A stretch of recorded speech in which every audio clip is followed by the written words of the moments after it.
할렐루야. 말씀에 은혜 받으시기 바랍니다. 말씀에 은혜 받으실 줄 믿습니다. 우리 사랑하는 본이 되는 교회 온라인과 또 현장에서 함께 찬양하고 계신 모든 성도 여러분들에게 하나님의 사랑과 은혜가 충만하게 임하시길 주님의 이름으로 축복합니다. 오늘 본문 말씀을 필두로 해서 오늘 나눌 말씀의 제목은 회복을 기대하자라는 제목으로 말씀을 나누고자 합니다. 여러분, 우리가 살아가면서 고집 부리는 것 때문에 얼마나 많은 다툼과 어려움이 있는지 모릅니다. 여러분, 고집을 꺾지 못하는 이유가 무엇일까요? 자기 자신의 신념, 또 어떤 문제를 해결할 때 자기의 생각을 기준으로 삼기 때문에 우리가 고집을 꺾지 못하는 것입니다. 고집을 꺾지 못하면 엄청난 어려움과 함께 손해를 보는 삶을 살게 됩니다. 여러분, 이 고집은요, 불순종에서부터 나온 행동입니다. 하나님의 말씀을 기준으로 삼지 못하고 내 의견이 옳다고 생각하면 할수록 하나님과의 관계가 또한 다른 사람과의 관계가 틀어져 버리게 되는 것입니다. 여러분, 고집을 부리게 되면 하나님께서 벌하시는 부분은 무엇일까요? 또 하나님 앞에서 불순종하던 나에게 변화가 있기를 바란다면 우리는 어떻게 해야 할까요? 오늘 본문 여호와긴의 석방 사건을 통해서 그 답을 찾아가는 시간이 되기를 바랍니다. 여러분, 하나님은 선지자를 통해서 이스라엘이 여호와께 돌아와야 하고 또 불순종하고 고집을 부리면 다른 국가를 통해서 망하게 됨을 끊임없이 경고하셨습니다. 그러나 하나님의 말씀에 순종했던 히스기야 왕과 또 요시야 왕 이후 이 남왕국 유다의 왕들은요, 하나님 앞에서 불순종의 길을 택하고야 말았습니다. 여호야김, 여호와긴, 시드기야 이 세 왕 모두 말입니다. 하나님 보시기에 악을 행하였습니다. 그러나 그러한 불순종은 결국 하나님의 마음을 아프게 하는 상황까지 벌어지게 만들었습니다. 우리 본문 앞에 말씀입니다. 우리 열왕기하 24장 2절에서 4절까지의 말씀 한번 읽어보도록 하겠습니다. 열왕기하 24장 2절에서 4절입니다. 여호와께서 그의 종 선지자들을 통하여 하신 말씀과 같이 갈대아의 부대와 아람의 부대와 모압의 부대와 암몬 자손의 부대를 여호와 김에게로 보내 유다를 쳐 멸하게.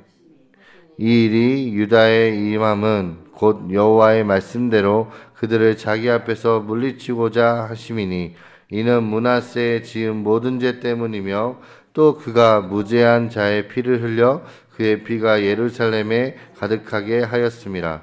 여호와께서 사하시기를 즐겨하지 아니하시니라. 아멘. 여러분, 결국 BC 586년에 바벨론 제국의 느부갓네살 왕을 통해서 유다는 멸망하게 됩니다. 그렇다면 이 느부갓네살 왕을 통해서 유다가 멸망하게 됐는데, 그렇다면 하나님의 나라는 결국 완전히 실패하고 만 것일까요? 여러분, 그렇지 않습니다. 열왕기서의 마지막 결론부인 오늘 본문 25장은요 남왕국 유다 멸망 사건 이후에 일어난 한 가지 또 다른 사건을 묘사하면서 끝을 맺습니다. 여러분, 그 사건은 여호와긴 석방 사건입니다. 여호와긴은 멸망 직전 바벨론의 포로로 끌려간 유다의 왕이었고요, 또 다윗 가문의 후손이었습니다. 그런 여호와긴은 포로로 끌려간 지 37년째인 BC 560년에 감옥에서 석방되어서 왕의 지위를 회복하였습니다. 여러분, 실제로 이스라엘 나라의 독립이 이루어진 것은 아니었습니다. 그러나 다윗 왕국이 다시 회복될 것에 대한 매우 강력한 예고 및 암시였다라고 볼 수 있습니다. 하나님의 계획은 이스라엘의 포로 생활 70년이 차게 되면 유다 땅으로 다시 돌아오게 하는 것이었습니다. 여러분, 역사의 주관자이신 하나님은요 자신의 백성들을 결코 버리시지 않으시고 그들이 불순종할 때 고난과 어려움을 통해서 하나님께서는 훈련하고 그들을 빚어가십니다. 이스라엘은 결국 비록 불순종하여 겉보기에는 하나님의 왕국이 멸망한 것 같았습니다. 그러나 역사의 주관자이신 하나님이 실패하신 것이 아닙니다. 오히려 하나님은요, 그 나라를 다시 회복시킬 것을 준비하시고 진행하고 계셨습니다. 여러분, 하나님 나라는 실패하지 않습니다. 주관자이신 하나님은요, 결국 뜻을 이루시며 그 뜻을 성취하시고 하나님의 나라를 완성하십니다. 여러분, 우리가 고집을 꺾어야 할 때 하나님이 사용하시는 방법은요, 고난과 어려움입니다. 하나님께 불순종하여 고난과 어려움이 오지만 그때 회복시켜 주시는 하나님의 약속은 변하지 않는다라는 사실입니다. 여러분, 오늘날 우리는 불순종 꺾기 위해서 어떻게 살아가야 될까요? 하나님의 회복의 시간을 소망하기 위해 우리는 어떤 태도를 가져야 할까요? 세 가지로 짧게 알아보도록 하겠습니다. 첫 번째, 우리가 하나님의 회복의 시간을 소망하기 위해 이런 태도를 가져야 합니다. 첫 번째, 불순종의 고집을 꺾지 못하면 손해보는 삶을 살게 됩니다. 유다의 마지막 왕이 시드기야는요, 하나님 앞에서 불순종하였습니다. 결국 하나님의 심판을 받게 되는 상황까지 일어납니다. 그 결과 어떻게 됐을까요?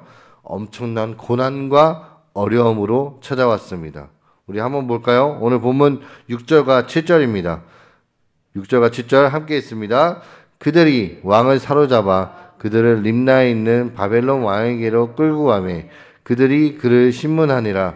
그들이 시드기야의 아들들을 그의 눈앞에서 죽이고 시드기야의 두 눈을 빼고 놋사슬로 그들을 결박하여 바벨론으로 끌고 갔더라. 아멘. 여러분, 왜 하나님이 이렇게까지 큰 고난을 유다 백성에게 주시는 걸까요?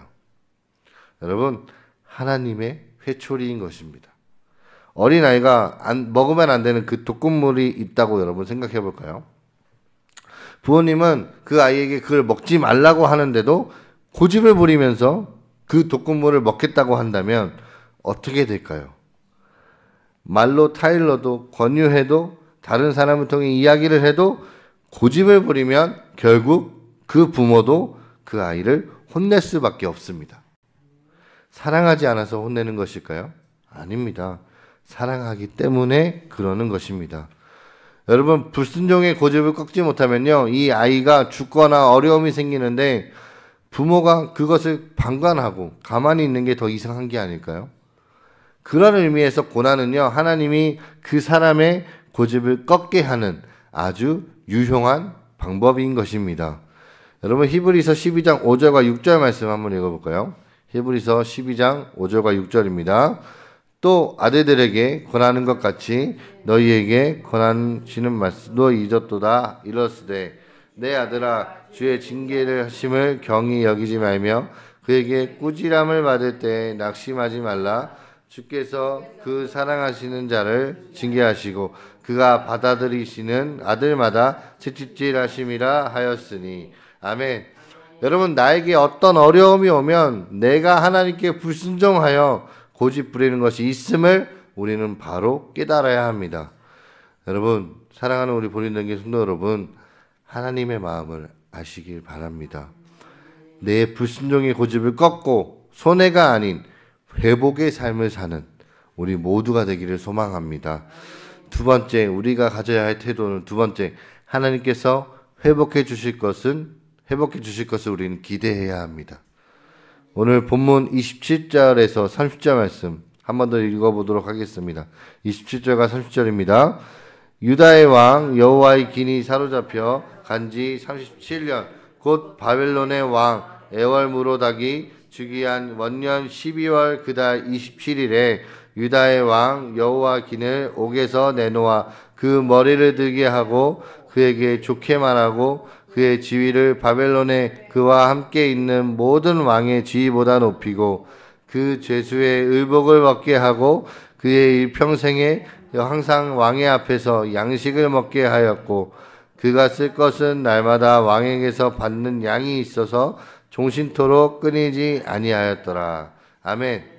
여러분, 우리가 생각하기에는 유다가 망함으로써 열왕기서 이 오늘 본문 열왕기서가 끝이 나야 하는데 마치 여운을 남기듯이 여호와 기내 석방으로 열왕기서를 마무리합니다.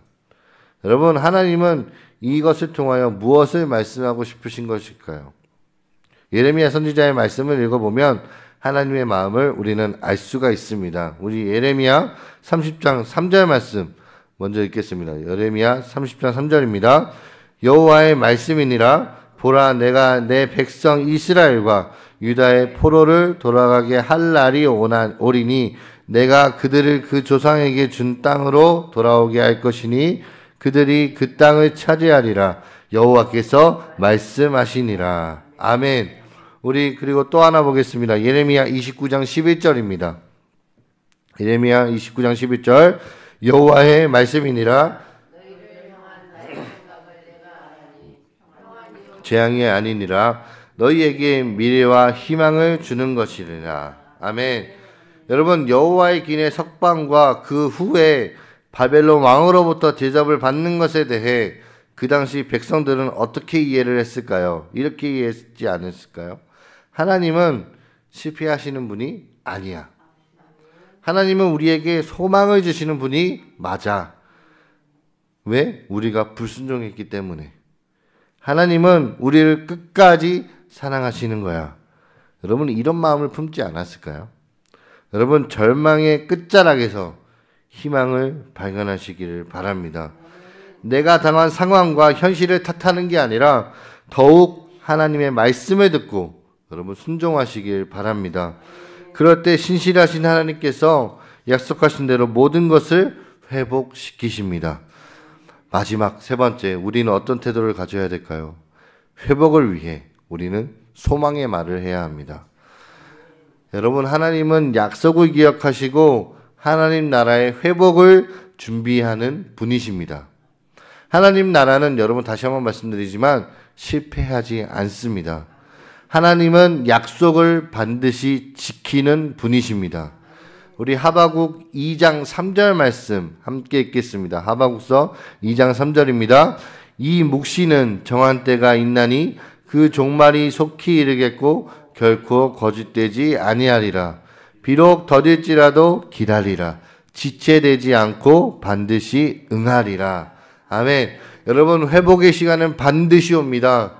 그렇기에 우리는 소망을 바라보고 소망의 말을 해야 합니다. 여러분, 우리 말 속에 부정적인 언어, 소망이 없는 언어가 많다는 사실을 알고 있으십니까? 여러분, 우리는 언어 습관을 바꿔야 합니다. 말씀 마무리하겠습니다. 사랑하는 우리 본인들에게 성도 여러분들, 우리가 하나님께 불순종하여 고집을 부리면 고난과 어려움을 주실 때가 있습니다. 부모의 마음으로 그 자녀가 우리가 돌아오길 바라는 하나님의 그 사랑의 마음임을 여러분 아시길 바랍니다. 그리고 하나님의 말씀을 우리가 순종할 때 하나님은요 우리를 반드시 회복시켜 주십니다. 이를 믿음으로 여러분 기대하시길 소망합니다. 하나님께서 나를 회복시키심을 기대하는 마음으로 소망의 말을 하여 나와 또 다른 사람들에게 회복을 전하는 우리 본이 되는 교회 모든 성도 여러분들이 되시길 주님의 이름으로 축복합니다.